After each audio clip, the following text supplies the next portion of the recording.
पहले हम बात कर लेते हैं इंटरनेट की। देखिए इंटरनेट होता क्या है, उसके पहले हम तीन चीजें के बारे में अच्छे से जानेंगे।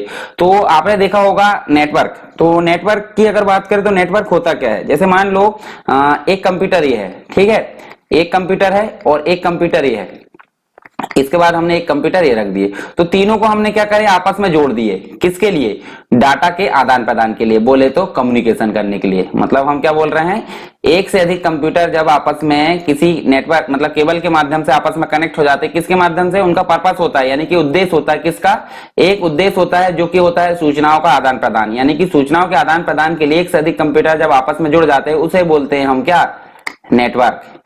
ठीक है, तो नेटवर्क क्या हो गया, एक प्रकार का जाल हो गया। और ये कितने प्रकार का होता है, ये तीन प्रकार का होता है। आप देख सकते हैं यहाँ पे लैन होता है, मैन होता है, एक लैन हो गया और एक मैन हो गया और एक हो गया वैन। ठीक है, तो लैन का मतलब क्या होता है, लोकल एरिया नेटवर्क, ठीक है, और मैन का मतलब हो गया मेट्रोपॉलिटन एरिया नेटवर्क, ठीक है, और वैन का मतलब हो गया क्या, वाइड एरिया नेटवर्क। तो ये हो गया तीन प्रकार के नेटवर्क। तो लैन में हम अगर बात करें तो लैन जो काम करता है एक बिल्डिंग बेसिस पे काम करता है। बिल्डिंग यानी कि एक कॉलेज की हो गया, एक कंपनी हो गई, कोई भी चीज हो गया, अपनी बिल्डिंग में डेटा के आदान प्रदान करने के लिए सभी कंप्यूटर को आपस में जब कनेक्ट करते हैं उसे हम बोलते हैं लैन। और उसी को अगर अपग्रेड कर दिया जाए यानी कि कंप्लीट एक सिटी की बात कर ले तो एक सिटी में जो नेटवर्क चलेगा मतलब एक इसकी रेंज थोड़ी बड़ी हो जाती है, जैसे इसे हम बोलते हैं मेट्रोपॉलिटन एरिया नेटवर्क, यानी कि सिटी लेवल पर जो काम करता है। सिटी का मतलब होता है जैसे कि आप डिस्कनेक्शन अगर बात करें हम तो वो भी क्या हो गया, मैन हो गया। अगर एक कंपनी है जो उसकी ब्रांच सिटी में बहुत सारी जगह है तो उसमें जो नेटवर्क चलेगा उसका नाम भी क्या है, मैन हो गया, यानी कि मेट्रोपॉलिटन एरिया नेटवर्क। और उसके बाद अगर बात करें तो कई बहुत सारी मतलब बहुत सारी लैन और बहुत सारे मैन मिलकर क्या बनाते हैं, एक बड़ा नेटवर्क जो कि अंतरराष्ट्रीय स्तर का नेटवर्क कहलाता है, जिसे हम क्या बोलते हैं, वैन बोलते हैं, वाइड एरिया नेटवर्क। और अंतरराष्ट्रीय स्तर के नेटवर्क में एक और उदाहरण आता है यहाँ पर क्या, इंटरनेट। मतलब ये सबसे अच्छा उदाहरण है किसका, WAN यानी कि वाइड एरिया नेटवर्क का। तो अब आप बोल सकते हैं इंटरनेट एक प्रकार का क्या है, नेटवर्क है, जिसकी सहायता से हम विश्व में यानी विश्व बोल सकते हैं पूरे देश के जो भी है मतलब पृथ्वी के दूसरे कोने में बैठे व्यक्ति और हम दोनों आपस में आसानी से बातचीत या सूचनाओं का आदान प्रदान कर सकते हैं, किसके माध्यम से, इंटरनेट। इंटरनेट एक प्रकार का वाइड एरिया नेटवर्क का उदाहरण है। ठीक है, मतलब इसे हम वेब नहीं बोलेंगे, ये एक प्रकार से वो इंटरनेट है और वेब पर उपलब्ध सूचनाओं का उपयोग करने में ये हमारी हमको सहायता प्रदान करता है। तो आप समझ सकते हैं कि इंटरनेट क्या है, इंटरनेट एक प्रकार का अंतरराष्ट्रीय स्तर का नेटवर्क है जिसकी सहायता से हम सूचनाओं को एक जगह से दूसरी जगह पर आसानी से भेज सकते हैं। और इसका आप अगर बात करें तो इंटर और नेट दो शब्दों से मिलकर बना, मतलब एक इंटर हो गया, ठीक है, इंटर और प्लस नेट। तो इंटर का मतलब होता है अंतरराष्ट्रीय स्तर और नेट का मतलब होता है जाल। तो अंतरराष्ट्रीय स्तर का जो जाल होता है यानी कि नेटवर्क होता है उसे हम क्या बोलेंगे, इंटरनेट बोलेंगे। तो आप समझ गए होंगे इंटरनेट क्या है। चलिए आगे देखते हैं। अब यहां देख सकते हैं हम, देखिए ये उदाहरण आप देख सकते हैं यहाँ पे, ये हो गया हमारा इंटरनेट। तो इंटरनेट कैसे वर्क करता है, देखिए यहां देख सकते हैं हमारे कंप्यूटर में हम जब इंटरनेट चलाते हैं तो हमको किस किस चीज की जरूरत पड़ती है, एक तो कंप्यूटर हो गया, हम आगे देखेंगे रिक्वायरमेंट, और कंप्यूटर हमेशा डिजिटल सिग्नल को एक्सेप्ट करता है, तो 0 1 हम बात कर सकते हैं। इसके अलावा मॉडेम की अगर बात करें तो मॉडेम जो होता है फोन लाइन आकर कनेक्ट होती है, और फोन लाइन जो होती है एनालॉग सिग्नल पर वर्क करती है, और एनालॉग सिग्नल किसके समझने योग्य रहता है, हमारे समझने योग्य, और कंप्यूटर के समझने योग्य रहता है 0 और 1। तो ये सारी चीजें हम देख सकते हैं। देखिए कंप्यूटर जो है इंटरनेट को कैसे एक्सेस करता है वो हम आगे देखेंगे। तो इस प्रकार आप नेटवर्क को देख सकते हैं। ISP के बारे में भी हम विस्तार से पढ़ेंगे। देखिए रिक्वायरमेंट की अगर बात करें हम, रिक्वायरमेंट का मतलब क्या होता है कि आप अगर एक इंटरनेट कनेक्शन लेने जाओ तो किस किस चीज की जरूरत पड़ती है उसे हम बोलेंगे रिक्वायरमेंट। आवश्यकता क्या होती है, तो सिंपल सी बात है, जो सर्विस प्रदान करेगा इंटरनेट की उसके पास आप सबसे पहले जाना चाहोगे तो उसे हम बोलेंगे ISP। ISP का फुल फॉर्म क्या होता है, इंटरनेट सर्विस प्रोवाइडर। ठीक है, मतलब इंटरनेट सेवा प्रदाता कंपनी है, उसे हम क्या बोलेंगे, ISP। तो ISP अगर बात करें हम तो BSNL हो सकता है, एयरटेल हो सकता है, आज की डेट में आप बात करें तो जियो हो सकता है, ये सभी क्या है, ये ISP है। इनके पास हम जाएंगे किसके लिए, इंटरनेट कनेक्शन के लिए। इंटरनेट कनेक्शन के मतलब ISP के बाद जाएंगे तो क्या लेंगे हम, कनेक्शन। आप कनेक्शन कैसे लेंगे, आपको पता होगा कि प्लान कौन कौन सा चल रहा है, तो प्लान हमने सेलेक्ट कर लिए। उसके बाद कनेक्शन लाइन या तो आप वायरलेस ले सकते हैं या फिर वायर वाले ले सकते हैं। वायर में आपको 3 प्रकार की चीजें मिलेगी, ट्विस्टेड वायर केबल मिलेगा, कोएक्सियल केबल मिलेगा, और आज की डेट में चल रहा है बहुत ट्रेंडिंग में है फाइबर ऑप्टिक केबल, यानी कि प्रकाश तरंगों के माध्यम से वो क्या करता है, सूचनाओं को एक जगह से दूसरी जगह आसानी से या सिग्नल्स को एक जगह से दूसरी जगह आसानी से ट्रांसफर कर देता है। तो हम बात करें यहाँ पे ISP के बाद क्या हुआ, आईएसपी के पास हम गए तो आईएसपी से हमको कनेक्शन मिला, कनेक्शन के बाद कनेक्शन लाइन हमने क्या करे यहाँ पे ले लिए, और उसके बाद हमको जरूरत पड़ेगी मॉडेम की। देखिए मॉडेम क्या होता है, मॉडेम की अगर बात कर ले हम तो मॉडेम हम आगे विस्तार से और समझेंगे। चलिए पिछले डायग्राम में समझते हैं मॉडेम का मतलब।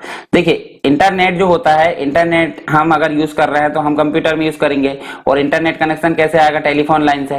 परंतु आपने देखा होगा टेलीफोन लाइन में कैसे सिग्नल बहते हैं, एनालॉग सिग्नल, ठीक है, और हमारा कंप्यूटर समझ रहा है डिजिटल सिग्नल। तो दोनों में जो कनेक्शन है मतलब एक प्रकार से यहाँ देख सकते हैं हम, देखिए मॉडेम लगा बीच में। तो मॉडेम क्या करता है, देखिए मॉडेम का मतलब अगर हम जाने तो मॉडेम जो है दो शब्दों से मिलकर बना है। मॉडेम कितने शब्दों से मिलकर बना है, दो। तो कौन कौन से हो गए, एक तो हो गया एमओ और एक हो गया डीईएम, ठीक है। तो एमओ का मतलब होता है मॉड्यूलेशन, ठीक है, और डीईएम का मतलब होता है डी मॉड्यूलेशन, ठीक है।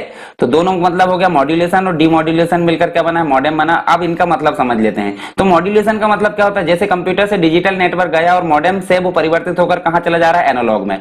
तो इस कंडीशन को हम बोलते हैं मॉड्यूलेशन। और अगर हम यहां अगर बात करें इंटरनेट का, हम यहां सूचनाओं को भेजे कहां से, इंटरनेट के माध्यम से किसी दूसरे कंप्यूटर पर, तो यहां से एनालॉग सिग्नल आया है, अब वो कहां जाएगा, डिजिटल सिग्नल में। तो एनालॉग से डिजिटल में बदलने वाली जो प्रोसेस है उस कंडीशन को हम बोलेंगे डीमॉड्यूलेशन। तो दोनों को मिलाकर क्या बना है, मॉडेम। तो ये मॉडेम का मतलब हो गया। तो मॉडेम की जरूरत हमको पड़ेगी, ठीक है। तो यहां देखिए उसके बाद हमको किसकी जरूरत पड़ रही है, देखिए यहां इंटरनेट अगर यूज करना हमको, सबसे पहले आईएसपी के पास गए, हम आईएसपी से कनेक्शन लिए, ठीक है। कनेक्शन के बाद कनेक्शन लाइन बिछ गई, फिर हमने मॉडेम का यूज किए। मॉडेम के बाद हमको पीसी की जरूरत पड़ी। पीसी की जरूरत क्यों पड़ेगी, आपको पर्सनल कंप्यूटर में ही तो आप नेट चलाओगे, तो आपको पर्सनल कंप्यूटर की जरूरत पड़ेगी। अब पर्सनल कंप्यूटर के बाद आपके पास में सॉफ्टवेयर की जरूरत पड़ेगी। सॉफ्टवेयर कौन सा होना चाहिए, पीसी हमारा कंप्लीट हो गया, सॉफ्टवेयर होना चाहिए ब्राउजर। तो ब्राउजर कौन सा होता है, ब्राउजर हो सकता है आपका क्या, गूगल क्रोम हो सकता है, ठीक है। गूगल क्रोम हो सकता है जो कि अभी चल रहा है। उसके बाद मोजिला फायरफॉक्स हो सकता है, इंटरनेट एक्सप्लोरर हो सकता है, या फिर सफारी हो सकता है। बहुत सारे ऐसे ब्राउजर है जो उपलब्ध होते हैं हमारे पास में, मतलब उपयोग के लिए फ्री में। तो उनको हम बोलेंगे ब्राउजर। और ये जो होते हैं किसी भी, मतलब एक तरीके से हम बोलें तो इंटरनेट पर उपलब्ध सूचनाओं को या फिर वेबसाइट को डाउनलोड करने के लिए क्या करते हैं, इनका उपयोग किया जाता है, या सूचनाओं को दिखाने के लिए ब्राउजर का उपयोग किया जाता है। अब बात कर लेते हैं सर्च इंजन की। तो सर्च इंजन होते क्या है, सर्च इंजन का मतलब होता है ब्राउजर को अगर हम ओपन करते हैं तो वहां पर एक सॉफ्टवेयर मतलब एक प्लेटफॉर्म होता है। एक प्लेटफॉर्म अगर बात करें हम, तो प्लेटफॉर्म के माध्यम से हम क्या करते हैं, कोई सूचनाओं को सर्च करते हैं, या हमारे सामने जो रिक्वेस्टेड यानी कि जो हमने रिक्वेस्ट की है सूचनाओं को, उनको लाकर जो प्रदर्शित करता है उसको हम बोलेंगे सर्च इंजन, ठीक है। जैसे कि गूगल हो गया, याहू हो गया, वेब दुनिया हो गया, लाइकस हो गया, ये सब जो है सर्च इंजन है, ठीक है। बहुत सारे सर्च इंजन है, उनके नाम हम आगे देखेंगे जब आगे के जो है डिटेल में हम पढ़ेंगे। फिर बात कर लेते हैं सर्च इंजन किस चीज को लाएगा, जो सूचना इंटरनेट पर होगी, और इंटरनेट पर जो सूचनाएं होती है उन्हें हम बोलते हैं वेबसाइट। तो वेबसाइट के फॉर्म में ही सारी सूचनाएं उपलब्ध होती है, और वेबसाइट मिलकर बनी होती है वेब पेज से। अब वेब पेज के बाद हम अगर देखें तो वेब पेज मिलकर बना होता है किससे, HTML टैग से। और HTML के हमारे सारे वीडियो अपलोड किए जा चुके हैं। टोटल आपको 8 वीडियो मिल जाएंगे HTML के।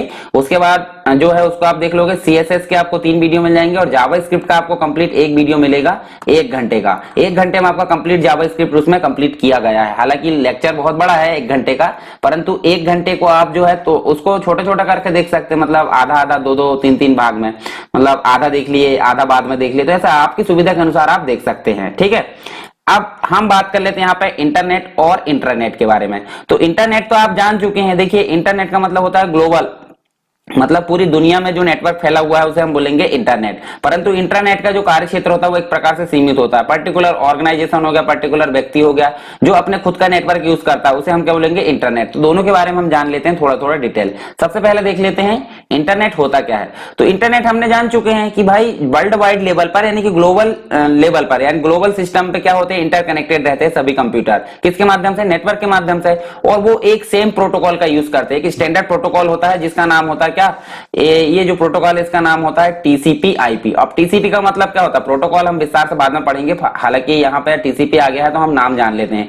TCP का मतलब होता है ट्रांसमिशन कंट्रोल प्रोटोकॉल, और IP का मतलब होता है क्या, इंटरनेट प्रोटोकॉल। तो दोनों ही एक दूसरे के क्या है मतलब निर्भर है एक दूसरे पे। जब हम टीसीपी का प्रयोग करेंगे मतलब डेटा को ट्रांसमिट करने के लिए नेटवर्क पर इसका यूज करते हैं। अब कहाँ ट्रांसमिट किया जाएगा? पर्टिकुलर कंप्यूटर पे। तो पर्टिकुलर कंप्यूटर का जो एड्रेस होता है उसे हम बोलेंगे आईपी एड्रेस। तो आप समझ गए होंगे, आईपी एड्रेस कंप्यूटर का एड्रेस होता है और ट्रांसमिशन जो होता है वो ट्रांसमिशन क्या करता है? ट्रांसमिशन कंट्रोल प्रोटोकॉल एक जगह से दूसरी जगह सूचनाओं को आदान प्रदान करता है। तो ये चीज आप समझ गए। इसके अलावा क्या कर सकते हैं? प्रत्येक कंप्यूटर जो होता है एक दूसरे को आइडेंटिफाई कैसे करता है? यूनिक आईपी एड्रेस से। यूनिक आईपी एड्रेस का मतलब होता है सभी कंप्यूटर का एक एड्रेस होता है, इसे हम बोलते हैं यूनिक आईपी एड्रेस। ठीक है, तो हम अगर यहां बात करें तो आईपी एड्रेस जो होता है यूनिक सेट ऑफ नंबर होता है। जैसे हम उदाहरण के तौर पर देख सकते हैं, देखिए यहाँ पे हम ऐसे देख सकते हैं उसे। देखिए ये आईपी एड्रेस लिखा है। क्या होता है जब हम मोबाइल नंबर सेव करते हैं मोबाइल मतलब मोबाइल में, तो हम नाम से सेव करते हैं। जैसे हमने राम, मोहन, श्याम जो भी हम नाम दे दिए, परंतु बैकग्राउंड में क्या चलता है? मोबाइल नंबर चलता है। उसी प्रकार वेबसाइट में अगर हम देख रहे हैं www.sarkarstudybase.com, तो हम यहाँ देखिए फील्ड कैसी टाइप कर रहे हैं? टेक्स्ट फॉर्मेट में। हालांकि बैकग्राउंड में क्या जनरेट होता है? IP address. ठीक है, तो ऐसे ही कंप्यूटर में भी क्या होता है? आईपी एड्रेस ही होता है। तो यहाँ हम समझ सकते हैं यूनिक सेट होता है आईपी एड्रेस, जो कि कंप्यूटर की लोकेशन को बताता, मतलब जहां पर जो डेटाबेस में रखा है या फिर कंप्यूटर उसका नाम या लोकेशन दिखाता है। फिर हम देख सकते हैं जो स्पेशल कंप्यूटर होता है उसे बोलेंगे डोमेन नेम सर्वर हम बोलेंगे, तो उसका यूज करता है। और यहाँ पर जो आईपी एड्रेस होता है वो क्या करता है? उस कंप्यूटर को लोकेट करने का काम करता है। मतलब एक प्रकार से आईपी एड्रेस के द्वारा हम कंप्यूटर को लोकेट कर सकते हैं। जैसे मेरे को किसी को सूचना भेजना है, तो मुझे अगर आईपी एड्रेस पता होगा तो मैं आसानी से उसको सूचनाएं भेज सकता हूँ।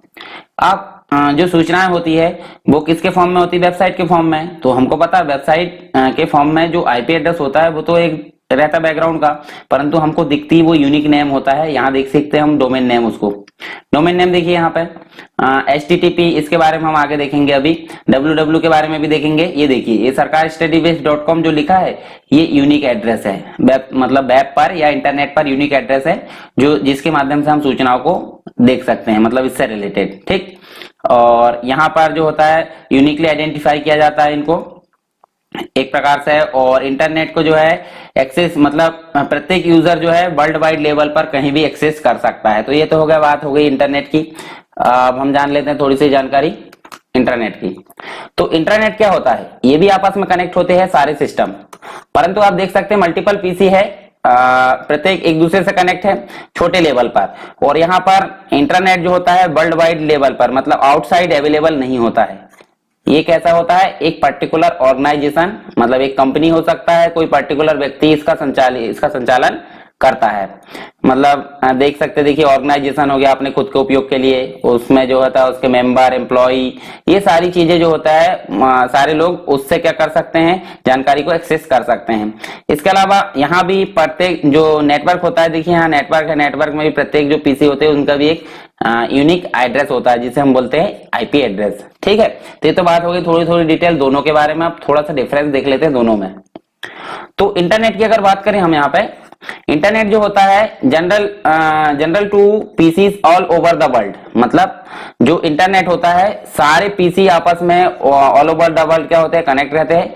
परंतु यहाँ पर इंटरनेट में कम पीसी रहते हैं, यानी कि 8, 10 कंप्यूटर, 15, 20, 25 जितने कंप्यूटर होते हैं। परंतु इंटरनेट आप देख सकते हैं हर एक जगह पे इंटरनेट मतलब जो इंटरनेट है हर एक जगह पे वहां कंप्यूटर एक दूसरे से कनेक्ट है। तो बड़ा एरिया किसका रहता है? इंटरनेट का। और छोटा एरिया किसका रहता है? इंटरनेट का। ठीक है, इस प्रकार से आप देख सकते हैं।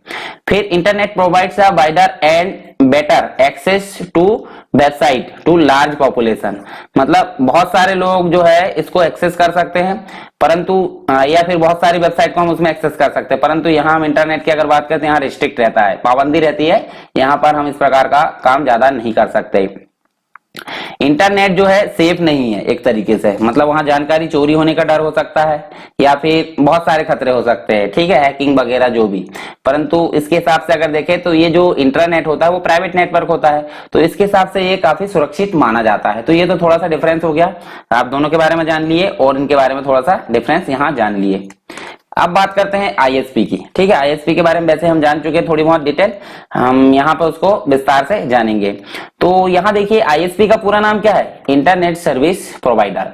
वह है कंपनी जो हमको इंटरनेट एक्सेस करने का ऑफर प्रदान करती है, हमको इंटरनेट एक्सेस करने की सर्विस प्रोवाइड करती है, या इंटरनेट सेवा प्रदाता कंपनी, इसे हम क्या बोलेंगे, आईएसपी।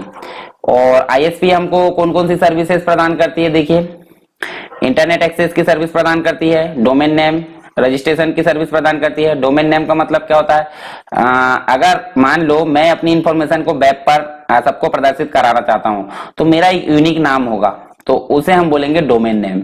और डोमेन नेम को रजिस्टर कराने की जो प्रोसेस है उसे हम बोलेंगे डोमेन नेम रजिस्ट्रेशन। ठीक है, डोमेन नेम को रजिस्टर्ड कराना मतलब डोमेन नेम रजिस्ट्रेशन। ठीक, अब dial up access, dial up access का मतलब क्या होता है, आप डायल करके भी जो है नेट को चला सकते हैं, जिसे हम बोलते हैं डायल अप कनेक्शन। हालांकि पहले हम उसी का प्रयोग करते थे और ओल्ड टेक्नोलॉजी होने के कारण आज की डेट में हम एडवांस हो गए हैं। तो डायल अप एक्सेस क्या है, डायल अप कनेक्शन बार बार टेलीफोन से हमको एक नंबर डायल करना पड़ता है और जैसे ही वो रिसीव हो जाता है तो हमारे कंप्यूटर में नेट चालू हो जाता है। लीज लाइन का मतलब क्या होता है, जैसे कि कोई कंपनी अपना खुद का नेटवर्क, मतलब अपने नेटवर्क को अपना जो है खरीद लेते एक तरीके से कुछ समय के लिए, निश्चित समय के लिए, या पट्टे पे लेना बोल सकते हैं हम, तो उसे हम बोलेंगे लीज लाइन एक्सेस। तो ये सारी सुविधाएं कौन प्रदान करता है, आईएसपी के द्वारा ये प्रदान की जाती है। इसके अलावा आईएसपी के अगर प्रकार आपसे पूछा जाए तो आईएसपी के प्रकार बहुत सारे हो सकते हैं, मतलब वो क्या क्या काम करती है उसके काम के अनुसार वहां पर प्रकार इनके बना दिए गए हैं। तो पहला जो प्रकार है एक्सेस प्रोवाइडर, मतलब हम अगर इंटरनेट को एक्सेस करना चाहें तो हमको एक्सेस कौन कौन प्रोवाइड कर सकता है। तो आप देख सकते हैं सिंपली क्या कर सकते हैं, आप इंटरनेट जो है टेलीफोन के माध्यम से आपको मिल सकता है, टेलीफोन लाइन के माध्यम से, केबल के माध्यम से मिल सकता है, इसके अलावा वाईफाई के माध्यम से मिल सकता है, और आज की टेक्निक क्या चल रही है, फाइबर ऑप्टिक केबल।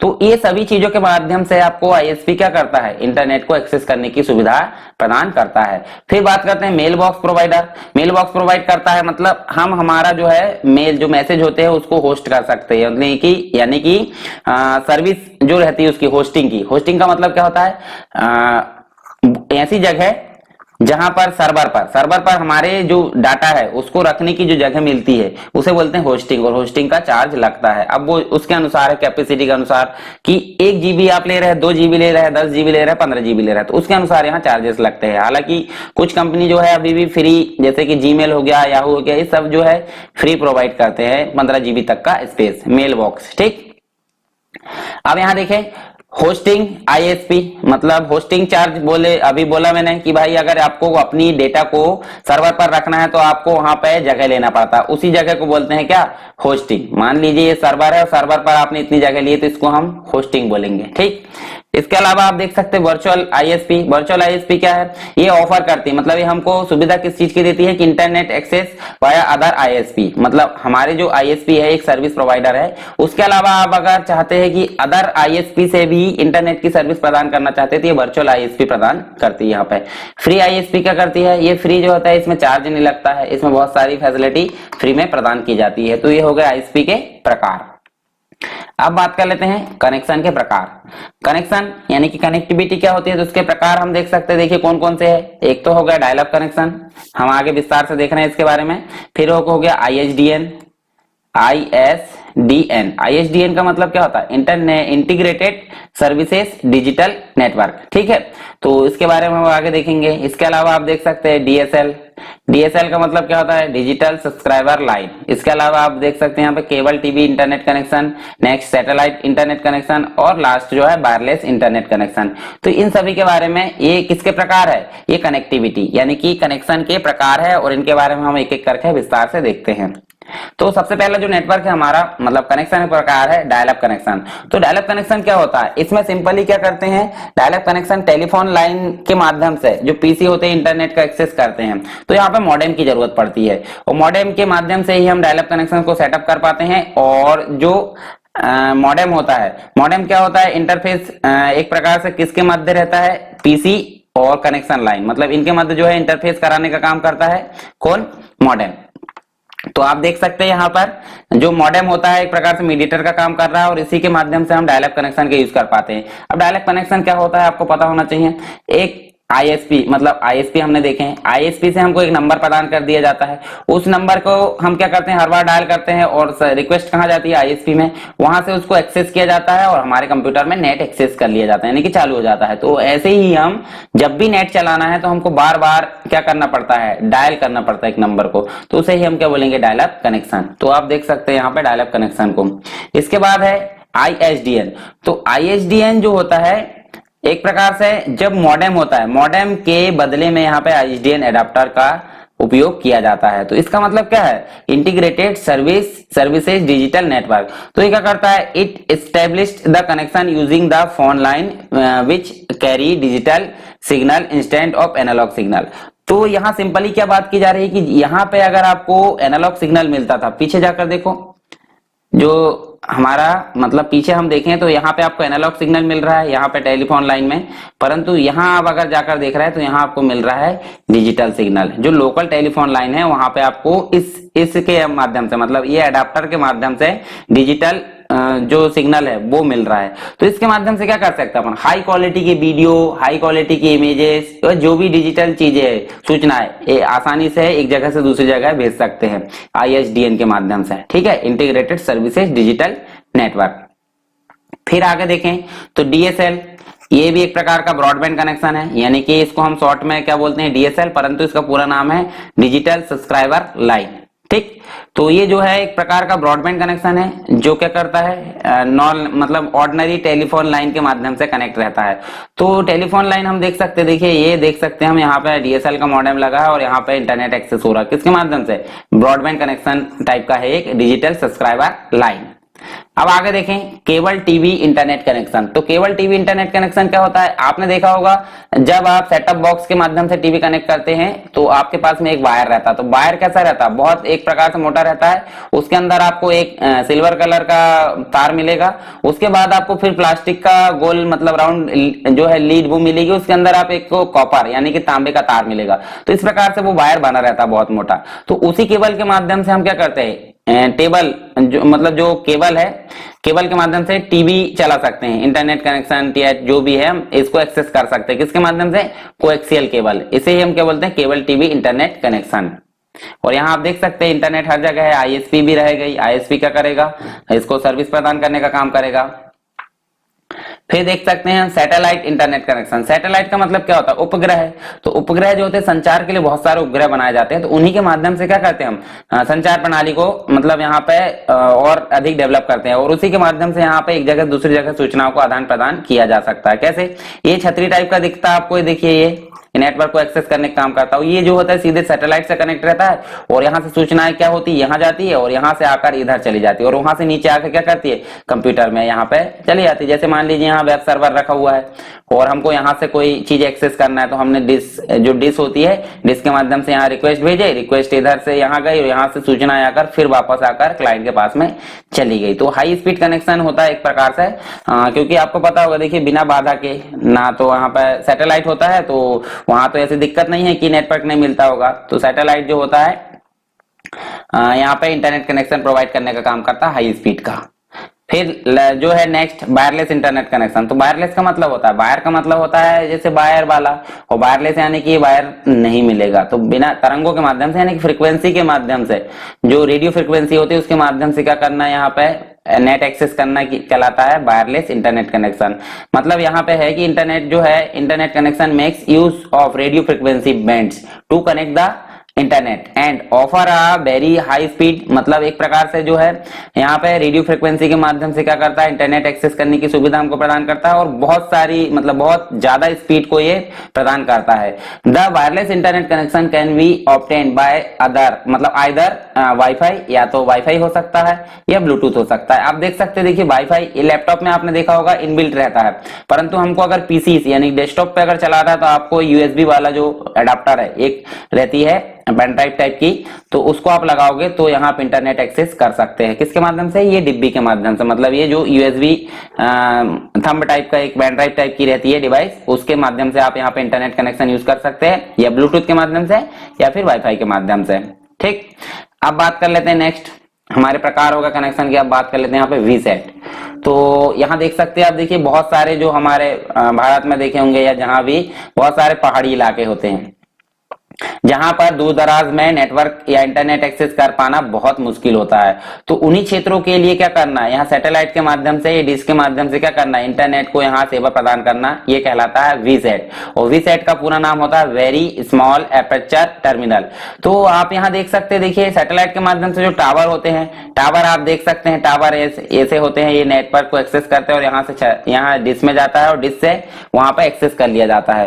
तो दूर दराज के जो एरिया है वहां पर आसानी से इंटरनेट कनेक्शन को प्रदान करना या इंटरनेट को एक्सेस करने की सुविधा प्रदान करना कहलाता है वीसैट। और इसका फुल फॉर्म आप याद रख लीजिए, वेरी स्मॉल एपर्चर टर्मिनल। ठीक है, फिर बात करते हैं यूआरएल की। तो यूआरएल का मतलब क्या होता है, यूनिफॉर्म रिसोर्स लोकेटर। पूरा नाम क्या हो गया इसका, यूनिफॉर्म रिसोर्स लोकेटर, शॉर्ट में हम बोल सकते हैं यूआरएल। ठीक, तो एवरी डॉक्यूमेंट जो होता है, जो मतलब प्रत्येक डॉक्यूमेंट होता है जो वेब में होता है, वो एक यूनिक एड्रेस में होता है। और जो एड्रेस होता है वो जहां हम टाइप करते हैं, मतलब जिस एड्रेस को हम टाइप करते हैं वो कहलाता है यूआरएल। कैसे, ये मान लीजिए www. यहां हम देख सकते हैं सरकार स्टडी वेब्स.com। तो ये जो एड्रेस है कंप्लीट, ये कहलाएगा यूआरएल। इसके बारे में हम जानेंगे कौन कौन सी चीजों से मिलकर बना है। तो ये कंप्लीट जो वेबसाइट का नाम लिखते हैं आप, उसे हम क्या बोलेंगे, यूआरएल। और ये यूनिक रूप से क्या होता है, वेब में स्टोर होता है और वहां से हम जानकारी हमको मिल जाती है। तो several HTML XML tags includes a URL attribute, value include hyperlink, inline image and forms. मतलब सभी जो एट्रीब्यूट होते हैं, कौन कौन से, आप वैल्यू देख सकते हैं, हाइपरलिंक देख सकते हैं, इमेज देख सकते हैं, इनलाइन इमेज, फॉर्म, ये सारी चीज जो होती है, सभी चीजें कहाँ मिलेगी, यूआरएल के माध्यम से ही हमको प्राप्त होगी। ठीक है, जो किसके फॉर्म में होती है, तो HTML के फॉर्म में होगी या XHTML के फॉर्म में, यानी कि एक्सटेंसिबल HTML मतलब हाइपरटेक्स्ट मार्कअप लैंग्वेज, या फिर ओनली हाइपरटेक्स्ट मार्कअप, इस फॉर्म में मिलेगी। जिसमें क्या क्या चीजें मिलेगी हमको, हाइपरलिंक भी मिल सकती है, इमेज भी मिल सकती है, फॉर्म भी मिल सकते हैं। तो सारी चीजें मिलती है यूआरएल में। All of them use the same syntax to specify the location of the web resource regardless of the type or content of that resources। ठीक है, सभी रिसोर्सेज कहाँ मिलते हैं हमको, इसी के अंतर्गत, मतलब यूआरएल से ही हम सारे रिसोर्सेज को ढूंढ सकते हैं। और यहाँ पे इसे हम इसलिए बोलते हैं यूनिफॉर्म रिसोर्स लोकेटर, मतलब सारी चीजें कॉमन रूप से वहां पे मिल जाती है। और जो यहाँ पे देख सकते हैं हम, देखिए इंफॉर्मेशन को ढूंढना है तो हम वेब पे, जो वेब ब्राउजर होता है, तो वेब ब्राउजर में ही हम क्या कर सकते हैं, सारी चीजों को यहाँ पर टाइप कर सकते हैं। मतलब वेब ब्राउजर के माध्यम से ही हम यूआरएल जो बॉक्स होता है उसमें किसी भी चीज का एड्रेस अगर टाइप करोगे आप, तो क्या होगा, वो सर्च करके हमारे सामने लेकर आ जाएगा।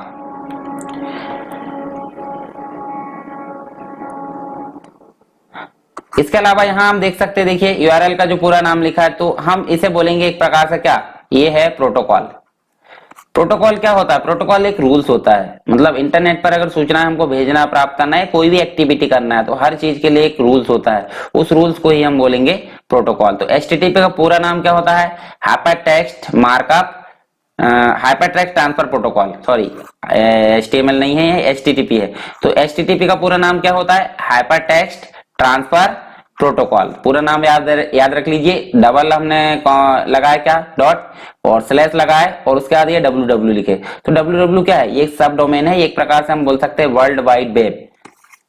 इसके बारे में हम देखेंगे आगे। तो एक प्रकार से ये डेटाबेस होता है, जितनी भी सूचनाएं होती है इंटरनेट पर, मतलब वेब में, वो सारी चीजें यहीं पर होती है। तो एक अंतरराष्ट्रीय स्तर का डेटाबेस हम इसे बोल सकते हैं, जहां पर सारी सूचनाएं होती है। तो आप बिना www के कोई भी वेबसाइट यहाँ पर आपको नहीं दिखती है। और ये जो दिख रहा है आपको ये वाले कलर में, यहाँ से लेकर यहाँ तक, ये कहलाता है डोमेन नेम। ठीक है, तो डोमेन नेम जो होता है, ये यूनिक एड्रेस होता है वेब पर, जिसके माध्यम से हम सूचनाओं को सर्च कर सकते हैं, मतलब किसी व्यक्ति की। तो ये हो गया हमारा डोमेन नेम, और ये यूनिक होता है। यूनिक यानी कि इसके जैसा कोई दूसरे को नहीं मिलेगा। ठीक है, और ये होता है कंट्री डोमेन। कंट्री डोमेन का मतलब क्या होता है, सॉरी कंट्री डोमेन नहीं, एक्सटेंशन होता है। एक्सटेंशन का मतलब क्या होता है, एक्सटेंशन का मतलब होता है कि वो किस टाइप का है। जैसे सरकार स्टडीबेस.com ये कमर्शियल है, या फिर हम बोल सकते हैं .edu, या फिर बोल सकते हैं .co.in, या फिर बोल सकते हैं .gov गवर्नमेंट साइट की। तो ये सारी चीजें क्या है, ये एक्सटेंशन है। उसके अलावा एक और लगा रहता है लास्ट में, इन, या फिर हम बोल सकते हैं .pk, या फिर बोल सकते हैं हम .uk, या फिर बोल सकते हैं .ca। तो ये सब जो है कंट्री डोमेन है। .in हो गया इंडिया का, पीके होगा पाकिस्तान का, यूके हो गया यूनाइटेड किंगडम, सीए हो गया कहाँ का, कनाडा का। तो ये लास्ट में लगा रहता है। तो ये कंप्लीट मिलाकर हमारा बनता है यूआरएल, ठीक है, जो कंप्लीट वेबसाइट का एड्रेस होता है। इसके बाद भी अगर स्लैश लगा दिया जाए तो वेब पेज के एड्रेस आ जाते हैं। नेक्स्ट बात करते हैं वेब पोर्टल क्या होता है। तो वेब पोर्टल की अगर बात करें तो वेब पोर्टल हम देख सकते हैं सेम एज वेबसाइट के तरीके से इनको डिजाइन किया जाता है, परंतु हम अगर बात करें तो एक ही जगह पर सारी सुविधाएं मिल जाती है। कैसे? मान लो एक वेबसाइट है, वेबसाइट में सारी जो अदर वेबसाइट है, कीमती वेबसाइट, उनके लिंक जुड़े हुए हैं। तो वहां अगर हम इस वेबसाइट को अगर खोल लेते हैं सेंटर पॉइंट पर, तो हम उस वेबसाइट से सारी जो वेबसाइट है अदर वाली उस पर जा सकते हैं। तो ऐसी वेबसाइट को हम बोलेंगे वेब पोर्टल। तो देखिए यहाँ पर जो एमपी ऑनलाइन है, मध्य प्रदेश सरकार का जो ऑनलाइन पोर्टल है, वो उसमें हम अगर देखें तो सारे जो विश्वविद्यालय उसके नाम, मतलब एक प्रकार से उनकी लिंक होती है। या फिर हम इलेक्ट्रिसिटी बिल पे करना तो वहां पे उसकी लिंक होती है। कोई फॉर्म भरना है मतलब कोई भी वैकेंसी का, तो वहां पे उसकी लिंक होती है। तो सारी चीजें हमको एक ही प्लेटफॉर्म पे मिल जाती है। तो इस प्लेटफॉर्म को हम क्या बोलेंगे? Web portal. तो आप समझ गए होंगे वेब पोर्टल किसे बोलते हैं। नेक्स्ट बात करते हैं एप्लीकेशन ऑफ इंटरनेट। इंटरनेट के जो एप्लीकेशंस होते हैं यानी कि अनुप्रयोग होते हैं या प्रयोग होते हैं, वो कौन कौन से हो सकते हैं। सबसे पहले अगर बात करें तो इंटरनेट का उपयोग होता है कम्युनिकेशन करने के लिए। एक जगह से दूसरी जगह अगर हमको किसी से कम्युनिकेशन करना था, हमको सहायता किसके लेना पड़ेगा? इंटरनेट की। सेकंड अगर बात करें तो जॉब सर्च करने के लिए, तो आज की डेट में आप देख सकते हैं कोई भी वैकेंसी जॉब सर्च करना तो आपको इंटरनेट की जरूरत पड़ती है। फिर देख सकते हैं finding books and study material. आप बुक्स को फाइंड कर सकते हैं, जैसे कि आज की डेट में अगर देखें तो कोई भी व्यक्ति यहाँ पर ऑनलाइन पढ़ सकता है, स्टडी मटेरियल को यहाँ पर सर्च कर सकता है। फिर देख सकते हैं यहाँ पर हेल्थ एंड मेडिसिन, मेडिसिन और हेल्थ से रिलेटेड भी यहाँ पर सारी चीजें डिस्कशन या फिर जो भी है ट्यूटोरियल, उसके अलावा हम सारी चीजें इससे पढ़ सकते हैं, मतलब सहायता ले सकते हैं हेल्थ से रिलेटेड या मेडिसिन से रिलेटेड। ट्रेवल, आपको कोई टिकट बुक कराना है या फिर ट्रेवल से रिलेटेड आपको टाइमिंग देखना है, ऑनलाइन टिकट बुक करवाना, सारी चीजें कहाँ से हो जाती है? इंटरनेट के माध्यम से। एंटरटेनमेंट, मूवी देखना, गेम खेलना या जो भी चीजें हमारी इंटरटेनमेंट से रिलेटेड है, वो सब हमको कहाँ मिल जाती है? इंटरनेट से। ऑनलाइन शॉपिंग करना आपको तो भी इंटरनेट की जरूरत पड़ेगी। इसके अलावा आप स्टॉक मार्केट से रिलेटेड भी अगर जानकारी चाहते हैं, अपडेट चाहते हैं, तो इंटरनेट की जरूरत पड़ती है। किसी प्रकार का रिसर्च करना है तो भी इंटरनेट की जरूरत पड़ेगी। बिजनेस में खास करके इंटरनेट की जरूरत पड़ती है। ऑनलाइन पेमेंट हो गया, रिसीव करना हो गया, या जो भी चीजें होती है वो सब इंटरनेट के माध्यम से आज की डेट में होने लगी है। तो ये हो गया 10 क्या हो गया? एप्लीकेशन हो गए। अब आगे बढ़ते हैं, हम ईमेल के बारे में बात कर लेते हैं। ईमेल होता क्या है? ईमेल का पूरा नाम होता है इलेक्ट्रॉनिक मेल, और मेल का मतलब होता है मैसेज। मतलब एक प्रकार से वो पोस्ट ऑफिस के तरीके से हम ले सकते हैं कि मेल मतलब मैसेज होता है, और हम जो भेजते थे नॉर्मली बेसिक परंपरागत तरीके से उसे पोस्ट ऑफिस के माध्यम से भेजते थे। परंतु अब बात आ गई इलेक्ट्रॉनिक मेल की। तो इलेक्ट्रॉनिक मेल होता क्या है? अगर हम किसी मैसेज को कंप्यूटर की सहायता से इंटरनेट का प्रयोग करके एक स्थान से दूसरे स्थान पर भेज सकते हैं, तो उसे हम बोलते हैं ईमेल। और ईमेल एक प्रकार से क्या है? सर्विस है जो अलाउ करती है मैसेज को सेंड करने के लिए इलेक्ट्रॉनिक तरीके से इंटरनेट का उपयोग करके एक जगह से दूसरी जगह, मतलब इंटरनेट का उपयोग करके हम सूचनाओं को एक स्थान से दूसरे स्थान पर भेज सकते हैं, तो उसे हम बोलेंगे ईमेल। और ये एक प्रकार से बहुत इफिशियंट होता है, एक्सपेंसिव होता है, मतलब एक प्रकार से भरोसेमंद भी होता है, और इससे खर्चा भी कम आ जाता है। रियल टाइम ये डिस्ट्रीब्यूट कर देता है इंफॉर्मेशन को। तो बहुत सारी जो वेबसाइट है वो फ्री में देती है हमको, जैसे हम यहाँ देख सकते हैं ये माइक्रोसॉफ्ट का है आउटलुक एक्सप्रेस, इसके अलावा जीमेल हम देख सकते हैं, गूगल का है, याहू, ये जो है फ्री में सर्विस हमको प्रदान करती है। कौन सी? ईमेल की। और हम जो है इसमें तो हम ओवरव्यू देख रहे हैं सारी चीजों का, हम विस्तार से पढ़ेंगे ईमेल को तो हम सारी चीजें उसमें देखेंगे। ईमेल आईडी कैसे बनाते हैं, ईमेल अकाउंट जो है उसको मतलब एक प्रकार से उसकी सेटिंग सारी चीजें के बारे में देखेंगे। ईमेल कैसे क्रिएट करते हैं, और उसके अलावा भेजते कैसे हैं, आए हुए मैसेज कैसे पढ़ते हैं, डिलीट कैसे, सारी चीजें, डिलीट किए हुए मेल कैसे लाते हैं, सारी चीजों के बारे में अलग से वीडियो बनाए जाएंगे। ईमेल एड्रेस की अगर बात करें तो ईमेल एड्रेस जो होता है बहुत सारी चीजें उसमें लिखा बना होता है, जैसे कि हमने देखे थे यूआरएल। तो यूआरएल जो होता है बहुत सारी चीजों मतलब अलग अलग पार्ट से मिलकर बना होता है, परंतु यहाँ ईमेल की अगर बात करें तो वो भी उसी प्रकार से कुछ वर्क करता है। मतलब वेबसाइट जो होती है, वेबसाइट के अंतर्गत ईमेल वर्क करते हैं। तो यहाँ देखिए यहाँ पे अगर बात करें हम, each user of email is assigned a unique name, मतलब प्रत्येक यूजर को ईमेल के रूप में अगर उसको ईमेल बनाना है तो उसे यूनिक नेम प्रदान किया जाता है, ठीक है। और this name is known as email address, मतलब इसी यूनिक नेम को हम क्या बोलेंगे, ईमेल एड्रेस बोलेंगे। और यहाँ अगर बात करें तो different user can send and receive message according to the email address, email address के माध्यम से ही एक यूजर दूसरे यूजर को आसानी से मैसेज को भेज सकता है और मैसेज को प्राप्त कर सकता है। अगर बात करें हम ईमेल की, तो ईमेल यहाँ पर देख सकते हैं, देखिए यूजर नेम होता है, @ का साइन होता है, डोमेन नेम होता है। तो एग्जांपल के तौर पर हम देखें तो mission178 sarkarstudywaves.com, तो इसके अंतर्गत जो है हमारी वेबसाइट के अंतर्गत हमारे डोमेन नेम के अंतर्गत हमको मेल की फैसिलिटी है, हम 10 ईमेल उसका उपयोग कर सकते हैं। तो इस प्रकार से कुछ ईमेल होता है। तो इसमें जो होता है mission178 एक प्रकार से क्या है, यूजर नेम है, इसके बाद @ का निशान लगा है तो वो लगाना पड़ेगा, और सरकार स्टडी बेस जो है डोमेन नेम है, ठीक। ये आप देख भी सकते हैं यहाँ पर। नेक्स्ट बात करते हैं ईमेल मैसेज के कंपोनेंट, मतलब ईमेल जो है उसके कंपोनेंट क्या क्या हो सकते हैं। तो यहाँ आप देख सकते हैं, देखिए ईमेल हेडर होता है, ग्रीटिंग होता है, टेक्स्ट होता है, सिग्नेचर होता है। तो ईमेल हेडर की अगर बात करें तो ईमेल हेडर में क्या होते हैं, देखिए ईमेल हेडर में होते हैं टू CC BCC, इसके अलावा फोटो एंड डॉक्यूमेंट, और यहाँ पे डेट भी होती है। डेट कब आती है, डेट सेंड करने के बाद आती है, अगर आप मैसेज सेंड कर दो तो डेट शो हो जाती है। अब टू क्या होता है, टू का मतलब होता है जिसको हमको भेजना, CC मतलब उसकी कार्बन कॉपी जिसको भेजना है उसका, और BCC मतलब इन दोनों को ना पता चले ऐसे व्यक्ति को अगर भेजना है तो आपको क्या देना पड़ेगा, BCC यानी कि ब्लाइंड कार्बन कॉपी। और ये सब्जेक्ट दे दो, सब्जेक्ट क्या हो गया भाई, जिस चीज को आप भेज रहे हैं उससे रिलेटेड यहाँ सब्जेक्ट आप टाइप करोगे। ये हो गया greeting, hello sir, good morning, जो भी हम लिखते हैं यहाँ पे सम्मानजनक शब्द उसे हम बोलेंगे ग्रीटिंग। और ये हो गया टेक्स्ट, इसके बाद ये हो गया आपका सिग्नेचर। सिग्नेचर का मतलब क्या होता है, ये आपकी पहचान होती है, मतलब आपको नाम नहीं लिखना है, आपको ना कुछ बताना नहीं है, तो ये देखकर सामने वाला व्यक्ति समझ जाता है कि किसने मेल भेजा है। इसके अलावा अटैचमेंट आप करोगे तो इस प्रकार से कुछ दिखेगा। अटैचमेंट कहाँ से करते हैं, ये वाली बटन से करते हैं। फॉर्मेटिंग कर सकते हैं, कोई लिंक को एम्बेड कर सकते हैं, स्माइलीज ऐड कर सकते हैं, गूगल ड्राइव में अगर सेंड करना है ये मैसेज को तो वो जोड़ सकते हैं, पिक्चर हो गया, लॉक करना। इसके अलावा आप यहाँ से इस मैसेज को डिलीट कर सकते हैं। अगर आप बिना सेंड करे इसको बंद करते हैं तो वो कहाँ चला जाएगा, मैसेज कहाँ चला जाएगा, आपको ध्यान में रखने की बनती है, ड्राफ्ट में चला जाएगा, ठीक है। और ये सारी चीज होने के बाद आप मैसेज को सेंड कर सकते हैं। तो ये हो गया मैसेज के कंपोनेंट्स क्या क्या होते हैं। अब नेक्स्ट जो है हमारा ऑनलाइन चैटिंग। ऑनलाइन चैटिंग क्या होती है, देखिए इंटरनेट के माध्यम से दो व्यक्ति आपस में क्या कर सकते हैं, दो से ज्यादा भी होते हैं, टेक्स्ट बेस्ड कम्युनिकेशन करते हैं। और वो क्या होता है, मतलब रियल टाइम होता है एक तरीके से। यहाँ देखो ऑनलाइन चैटिंग जो होता है is a text based communication between 2 और मोर पीपल, मतलब 2 से अधिक व्यक्ति अगर ऑनलाइन जो होता है टेक्स्ट मैसेज करते हैं नेटवर्क के माध्यम से, उसे हम क्या बोलेंगे, ऑनलाइन चैटिंग। और in this the text message is delivered in real time. जो टेक्स्ट मैसेज होता है, जैसे कि मैं आपको या किसी को भी, मेरे पास जिसका नंबर सेव है उनको अगर मैसेज भेजूं तो तुरंत वो डिलीवर होता है, तो इसे बोलते हैं रियल टाइम, ठीक है। इमीडिएट मतलब तुरंत रिस्पांस होता है उसका। और फर्स्ट ऑनलाइन जो चैट सिस्टम था उसका नाम आप देख सकते हैं यहाँ पर क्या था, यहाँ हम देख सकते हैं टोकोमेटिक। टोकोमेटिक क्या था, फर्स्ट ऑनलाइन सिस्टम था। अब अगर बात करें यहाँ पे तो इस सिस्टम को किसने डेवलप किया था, तो ये दो व्यक्ति थे। कौन कौन थे, डग ब्राउन एंड डेविड आर बुली, इन्होंने डेवलप किया था 1973 में। तो ये भी आपको फैक्चुअल डिटेल है, आपको याद रखने की बनती है।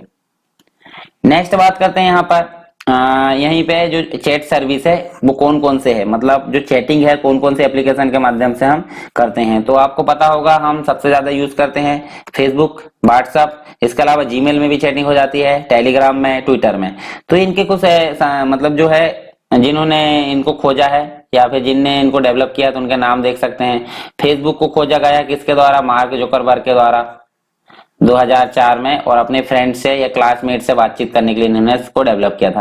व्हाट्सएप को डेवलप किया है जैन कुम और ब्रियन एक्टन। तो जो है एक प्रकार से ये अभी हायर कर लिया गया है फेसबुक के द्वारा, फेसबुक ने इसको अधिकृत कर लिया है। जीमेल पॉल बेचेट, टेलीग्राम को निकोलाई एंड पावेल ड्रो, और ट्विटर को है जैक डोरसे, नो ग्लास, बिज स्टोन और इवन विलियम्स। ये 4 लोगों ने ट्विटर को खोजा है। तो ये भी चीजें आपको ध्यान में रखना है।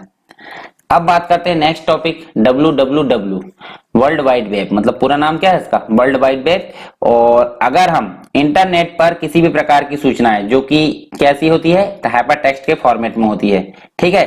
मतलब एक प्रकार से हम एक प्रकार से बोल सकते हैं कि जो ऑल द रिसोर्स है, मतलब सारे रिसोर्स है and user on the internet that are using the hyper text transfer protocol, जितने भी लोग हाइपर टेक्स्ट ट्रांसफर प्रोटोकॉल को यूज कर रहे हैं वो सभी चीजें क्या है, सारे रिसोर्स वो सभी क्या है, यहीं पे वर्ल्ड वाइड वेब में है। वर्ल्ड वाइड वेब एक प्रकार का बड़े स्तर का डाटाबेस है जिसमें सारी रिसोर्सेस यानी सारी सूचनाएं रहती है। इसको फाउंड किया गया था टिम बर्नर ली के द्वारा, कब, 1989 में, ठीक है। और ये जो एक ऑर्गेनाइजेशन है जिसकी मान्यता इसको प्राप्त है, कौन सी, वर्ल्ड वाइड वेब कंसोर्टियम, यानी कि W3, 3 बार W है, और C यानी कि W3 कंसोर्टियम। तो ये जो है इसके द्वारा इसको मान्यता प्राप्त की गई और 1989 में इन्होंने इसको डेवलप किया था। The world wide web is the universe of network access information, ठीक है। मतलब एक प्रकार से www को हम बोल सकते हैं ब्रह्मांड, किसका, सूचनाओं को एक्सेस करने वाला, मतलब जहां सूचनाएं रखी है उसका ब्रह्मांड इसे बोला जा सकता है। The world wide web is the way of exchanging information between computer on the internet. मतलब एक से अधिक कंप्यूटर, जैसे ये मान लीजिए कंप्यूटर है और यहाँ पे भी एक कंप्यूटर है, यहाँ से कंप्यूटर में हम एक जगह दूसरी जगह सूचना को भेजना है तो एक एक्सचेंज करने के लिए एक क्या है, मीडिएटर का काम करता है, कौन, www। उसके अलावा internet and web is not the same things. मतलब इंटरनेट और वेब एक प्रकार से सेम नहीं है। कैसे, web uses internet to pass over the information. मतलब इंटरनेट एक जरिया है जिसके माध्यम से हम वेब में उपलब्ध सूचनाओं को क्या कर सकते हैं, उपयोग कर सकते हैं, एक जगह से दूसरी जगह भेज सकते हैं, ठीक। इसके अलावा नेक्स्ट टॉपिक है हमारा वेब ब्राउजर। तो वेब ब्राउजर क्या होता है, वेब ब्राउजर का मतलब होता है ऐसे एप्लीकेशन जिसके माध्यम से हम इंटरनेट में या फिर वेब में उपलब्ध सूचनाओं को डाउनलोड कर सकते हैं, या फिर वेबसाइट को डाउनलोड करने का काम जो एप्लीकेशन करता है उसे हम बोलेंगे वेब ब्राउजर, ठीक है। तो वेब ब्राउजर एक प्रकार का एप्लीकेशन सॉफ्टवेयर है जो अलाउ करता है और अलाउ करता है कि जो इन्फॉर्मेशन होती है उसको व्यू कर सकें, एक्सप्लोर कर सकते हैं उस इन्फॉर्मेशन को, कहां पर, वेब में। तो वेब में उपलब्ध जो इन्फॉर्मेशन होती है उसको देखना और उसको मतलब उपयोग करना, ये सारी सुविधा हमको प्रदान करने का काम करता है वेब ब्राउजर। और user can request for any web page. अगर यूजर किसी रिक्वेस्ट को मतलब जो है रिक्वेस्ट करता है कोई भी वेब पेज की, तो वो एंटर करता है कहां पे, यूआरएल में, अपना जो एड्रेस होता है, मतलब एड्रेस बार में एंटर करेगा या फिर यूआरएल में एंटर करेगा। Web browser can show text, audio, video, animation and more. मतलब जो वेब ब्राउजर होता है वो इन सभी चीजों को प्रदर्शित कर सकता है। कौन कौन सी, टेक्स्ट हो गया, ऑडियो हो गया, वीडियो हो गया, एनिमेशन हो गया, और अधिक जितनी भी चीजें होती है। It is the responsibility of a web browser to interpret text and command content on the in the web page. मतलब इसकी जो रिस्पॉन्सिबिलिटी यानी कि दायित्व होता है कि जो वेब ब्राउजर होता है वो सभी टेक्स्ट को इंटरप्रेट कर सके, जो कमांड होती है उनको। Earlier the web browser were text based, while मतलब जो सबसे पुराने जो वेब ब्राउजर थे वो टेक्स्ट बेस्ड थे। कैसे, हम टाइप करके उसमें रिक्वेस्ट डालते थे। फिर आ गया ग्राफिकल बेस्ड, हम क्लिक करके डाल सकते हैं। फिर आ गया वॉइस बेस्ड, मतलब आज की डेट में हम किसी भी चीज को सर्च कर सकते हैं बोलकर। हम वॉइस आइकॉन को क्लिक करते हैं और वहां से क्या होता है, वो एक प्रकार से सर्च कर लेता है, तो इसे हम क्या बोल देंगे अभी, अपग्रेडेड। और चित्र में आप देख सकते हैं, देखिए ब्राउजर, ब्राउजर के माध्यम से रिक्वेस्ट गई इंटरनेट की सहायता से, कहां गई, सर्वर पर, सर्वर ने उसको ढूंढा और रिस्पॉन्स आया इसके पास, मतलब जहां से भेजा गया था। तो इस प्रकार आप उसको समझ सकते हैं। ब्राउजर कौन कौन से हो सकते हैं, आप नाम याद रख सकते हैं। देखिए इंटरनेट एक्सप्लोरर है, जो कंपनी है उसकी कौन सी है, माइक्रोसॉफ्ट है। गूगल क्रोम, इसकी बेस कंपनी है गूगल। मोजिला फायरफॉक्स, ये मोजिला है। नेटस्केप नेविगेटर, ये नेटस्केप कम्युनिकेशन कॉर्पोरेशन है। ओपेरा, ओपेरा सॉफ्टवेयर, और सफारी जो है एप्पल का है। तो ये भी आपको याद रख सकते हैं आप। अब बात करते हैं HTTP की। तो HTTP का पूरा नाम क्या होता है, एक प्रकार का प्रोटोकॉल है। प्रोटोकॉल के बारे में हम नेक्स्ट लेक्चर में विस्तार से जानेंगे और कौन कौन से प्रोटोकॉल होते हैं उनके बारे में भी। तो यहाँ आप देख सकते हैं the hyper text transfer protocol, मतलब एक प्रकार से इसका पूरा नाम क्या है, hyper text transfer protocol is an application level protocol for distribute collaborate hypermedia information system. मतलब एक प्रकार से इंटरनेट पर क्या करना, एक जगह से दूसरी जगह सूचनाओं को क्या करना, ट्रांसफर करने के लिए उपयोग किया जाता है इसको। मतलब सूचनाओं को डिस्ट्रीब्यूट भी किया जाता है, सामंजस्य बिठा कर रखता है, जो हाइपरमीडिया होती है उसको, सारी चीजों को एक जगह से दूसरी जगह ले जाने के लिए एक प्रकार से एप्लीकेशन है। जो मतलब एक प्रकार से एप्लीकेशन लेवल प्रोटोकॉल है। एप्लीकेशन लेवल मतलब जो ब्राउजर होता है, ब्राउजर के बेस का ये प्रोटोकॉल है। इसकी सहायता से हम सूचनाओं को एक जगह से दूसरी जगह आसानी से ट्रांसफर कर सकते हैं, इसीलिए इसका नाम क्या है, हाइपरटेक्स्ट ट्रांसफर प्रोटोकॉल। सिंपली आप समझ सकते हैं हाइपरटेक्स्ट मतलब क्या होता है, एक लिंकिंग टेक्स्ट, और लिंकिंग टेक्स्ट को एक जगह दूसरी जगह ट्रांसफर करने का काम करता है। हमने HTML के उसमें पढ़े थे सारी चीजें ये विस्तार से। फिर बोल सकते हैं हम this is the foundation for data communication for the world wide web, मतलब एक प्रकार से बेस है और इसको डेवलप किया गया था 1990 में। मतलब 1990 से एक प्रकार का फाउंडेशन का काम कर रहा है कम्युनिकेशन के लिए। कहां पर, इंटरनेट पर, वर्ल्ड वाइड वेब में। बेसिकली HTTP जो होता है is a TCP/IP based communication protocol है। मतलब TCP/IP हमने देखे हैं, ट्रांसमिशन कंट्रोल प्रोटोकॉल, और IP का मतलब होता है इंटरनेट प्रोटोकॉल। उसके बेस मतलब उस पर बेस्ड एक प्रकार का क्या है, कम्युनिकेशन प्रोटोकॉल है, जो क्या करता है, यूज टू डिलीवर डेटा, मतलब जो डेटा है उसको डिलीवर किया गया है उसको यूज करता है, जैसे कि HTML फाइल हो गई, इमेज फाइल हो गई, क्वेरी हो गई, कोई रिजल्ट हो गया on the world wide web. मतलब जो डेटा होता है ये TCP/IP के माध्यम से जो बेस प्रोटोकॉल है, एक प्रकार से कम्युनिकेशन प्रोटोकॉल है, जो डिलीवर किया हुआ डेटा को क्या करता है, यूज करता है वेब का, ठीक है, HTML फाइल, इमेज और क्वेरी को। It provide a standardized way for computer to communication with each other, मतलब एक प्रकार से एक स्टैंडर्ड वे है जो क्या करता है, एक कंप्यूटर से दूसरे कंप्यूटर को कम्युनिकेट करने के लिए यहाँ पे यूज किया जाता है। किसका, HTTP का। और HTTP का पूरा नाम आप देख सकते हैं क्या, हाइपरटेक्स्ट ट्रांसफर प्रोटोकॉल। इसका आर्किटेक्चर आप देख सकते हैं, देखिए यहाँ पे HTTP प्रोटोकॉल है और यहाँ पे कोई क्लाइंट है जिनने सर्च किया है किसके माध्यम से, HTTP प्रोटोकॉल के माध्यम से। वेब सर्वर के पास रिक्वेस्ट गई और उसने उसको डेटाबेस में खोजा और वापस लाकर फिर से यहाँ प्रदान कर दिया। तो ये है एक प्रकार का HTTP आर्किटेक्चर। अब बात कर लेते हैं OSI मॉडल की। तो OSI मॉडल क्या होता है, OSI का मतलब होता है ओपन सिस्टम इंटरकनेक्शन, और मॉडल मतलब आप समझ सकते हैं एक क्या है, एक डेमो, एक प्रकार से मॉडल मतलब एक आर्किटेक्चर बोल सकते हैं हम। तो द इंटरनेशनल स्टैंडर्ड ऑर्गेनाइजेशन जो एक प्रकार से मान्यता प्रदान करती है, उसके द्वारा पहले से डिफाइन एक मॉडल है जो क्या करता है, कम्युनिकेशन सिस्टम एक प्रकार से कम्युनिकेशन सिस्टम है, मतलब जिसको इंटरनेशनल स्टैंडर्ड ऑर्गेनाइजेशन के द्वारा क्या है, पहले से डिफाइन है ये मॉडल, जिसे हम क्या बोलते हैं, OSI मॉडल। सिंपली हम समझ सकते हैं कि जो OSI मॉडल है वो क्या करता है, इंटरनेट पर सूचनाएं भेजने और लाने ले जाने के लिए एक प्रकार से स्टैंडर्ड मतलब पहले से डिफाइन मॉडल है, जिसे हम बोलते हैं OSI मॉडल, और पूरा नाम है उसका क्या, ओपन सिस्टम इंटरकनेक्शन। और यहाँ पे देखिए this layered model is a conceptualised view, मतलब एक प्रकार से कॉन्सेप्चुअलाइज मतलब जो लॉजिकल व्यू होता है उसको कैसे वन स्क्रीन मतलब one system should communicate with the other, मतलब जो सिस्टम होता है एक सिस्टम अदर से कैसे क्या कर सके, कम्युनिकेट कर सके, उसके लिए यहाँ पे क्या करता है, यहाँ पे कंसेप्चुअलाइज्ड व्यू को निर्धारित करता है using various protocol define each other, मतलब बहुत सारे प्रोटोकॉल का यूज करके एक सिस्टम दूसरे सिस्टम से कैसे कम्युनिकेट कर सके उसको भी डिफाइन करने का काम किसका होता है, OSI मॉडल का। Each layer is design designated to, यहाँ पे देख सकते हैं हम पहले से डिफाइन होती है, मतलब जो पहले देखिए OSI मॉडल जो होता है बहुत सारी लेयर से मिलकर बना होता है। जैसे हम देख सकते हैं 7 लेयर, तो 7 लेयर के बारे में हम विस्तार से पढ़ सकते हैं, और प्रत्येक लेयर जो होती है अपना अपना काम करने के लिए पहले से डिफाइन होती है। फॉर एग्जाम्पल हम बात करते हैं जो फिजिकल लेयर होती है, इसकी पहली लेयर हम बोल सकते हैं, वो क्या करती है, जो डिवाइसेस होती है जितनी भी, जैसे हम बोल सकते हैं देखिए वायर्ड होता है, फ्रिक्वेंसी होती है, जो भी सिस्टम होते हैं हमारे फिजिकल यानी कि छूने योग्य जितने भी होते हैं डिवाइस, उन्हें हम बोलेंगे फिजिकल लेयर के अंतर्गत, और वो सारी चीजें होती है कम्युनिकेशन के लिए यहाँ पे सहायक डिवाइसेस, ठीक है। 7 लेयर होती है, तो हम नीचे से ऊपर की ओर बढ़ेंगे, ठीक है। तो पहली लेयर होती है physical layer, data link layer, network, transport, session, presentation और एप्लीकेशन। सबसे लास्ट में एप्लीकेशन होता है, आपने देखा होगा ब्राउजर हम बोल सकते हैं, प्रेजेंट कैसे करना वो डिफाइन करता है, सेशन मतलब कितनी देर तक, ट्रांसपोर्ट मतलब लाना ले जाना, नेटवर्क मतलब एक दूसरे से जुड़कर जो बना होता है, डेटा लिंक मतलब डेटा को लिंक करना, और फिजिकल लेयर मतलब जो कम्युनिकेट करने के लिए डिवाइसेस यूज की जाती है। तो सबसे पहली जो लेयर है उसके बारे में हम जान सकते हैं, यहाँ पर कौन सी है, फिजिकल लेयर।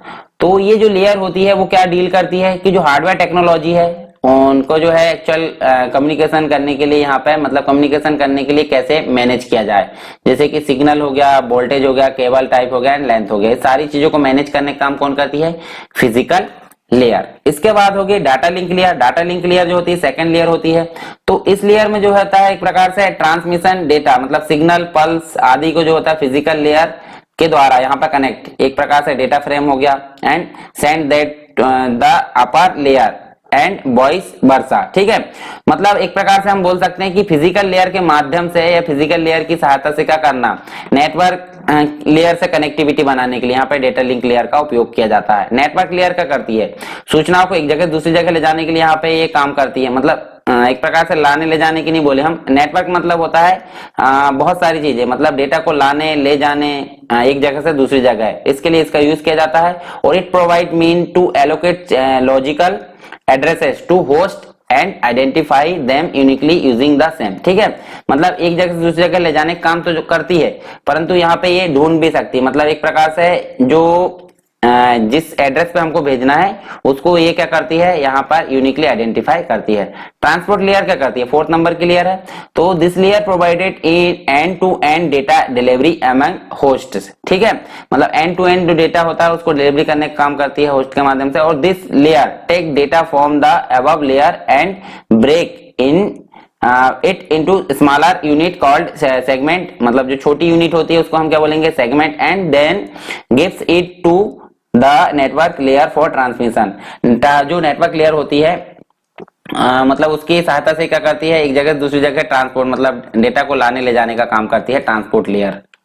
उसके बाद है सेशन लेयर। सेशन लेयर हम सिंपली समझ सकते हैं क्या कि जो हम अगर बात करें भेजने के लिए, हमने जैसे मान लो कोई चीजें हमने लॉगिन किए, फेसबुक लॉगिन किए है, या फिर हम बोल सकते हैं कोई फेसबुक तो लॉगआउट होती नहीं है, कोई दूसरी वेबसाइट ले लेते हैं। जैसे एमपी ऑनलाइन में हमारा अकाउंट है, ठीक है, एमपी ऑनलाइन को हमने लॉगिन किया तो मात्र 15 मिनट या 20 मिनट तक वो सेशन एक्सपायर नहीं होगा। सेशन एक्सपायर का मतलब होता है लॉगिन रहेगा, उसके बाद वो लॉग आउट हो जाएगा ऑटोमेटिक, या सेशन फेल्ड बोल देगा। मतलब एक निश्चित स्थिति तक क्या करता है, सेशन को रोक कर रख सकता है कि भाई इतनी देर तक मैं लॉगिन रहूंगा, उसके बाद वो आउट हो जाता है, यानी कि फिर से हमको लॉगिन करना पड़ता है। तो इसी को मेंटेन करने का काम होता है सेशन लेयर का, और ये होती है पांचवी लेयर।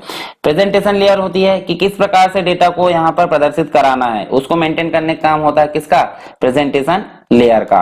इसके अलावा होती है एप्लीकेशन लेयर, सबसे लास्ट की लेयर होती है। एप्लीकेशन होती है जैसे कि हम बोल सकते हैं सबसे लास्ट में, मतलब एप्लीकेशन जिसके माध्यम से हम डेटा को दिखाने का काम कर सकते हैं उसे हम बोलेंगे एप्लीकेशन लेयर। तो ये 7वीं लेयर होती है। तो ओएसआई मॉडल आप समझ सकते हैं 7 लेयर का कलेक्शन है जिसे हम ओएसआई मॉडल बोलते हैं। और ओएसआई मॉडल एक प्रकार का प्री डिफाइंड एक स्ट्रक्चर या मॉडल है जिसके माध्यम से सूचनाओं को आदान प्रदान हम आसानी से कर सकते हैं। तो ये तो बात कर ली हमने किसकी, बहुत सारे टॉपिक पे हमने डिस्कशन किए। हालांकि लेक्चर बहुत बड़ा हो गया है, फिर भी कोई नहीं, आपको पढ़ना है तो आप 2-3 पार्ट में पढ़ सकते हैं, नहीं तो एक बार में भी पढ़ सकते हैं, जैसी आपकी इच्छा है। ठीक है, मेरे द्वारा 1 घंटे से, मतलब जैसे लगभग 1 घंटे का लेक्चर हो गया, तो 1 घंटे से मैं अगर मैं बोल सकता हूं तो आप, सिंपल सी बात है, आप पढ़ सकते हैं। और अगर नहीं पढ़ सकते तो आप 2-3 पार्ट में पढ़ सकते हैं, परंतु पढ़ लिया करो। ठीक है, तो अगर आपको लेक्चर पसंद आया तो आप लाइक कर सकते हैं। और इसके बाद जो हमारा जो नेक्स्ट लेक्चर है वो भी आएगा, उसमें भी कुछ बेसिक चीजें हैं वो भी आपके सामने प्रस्तुत की जाएगी।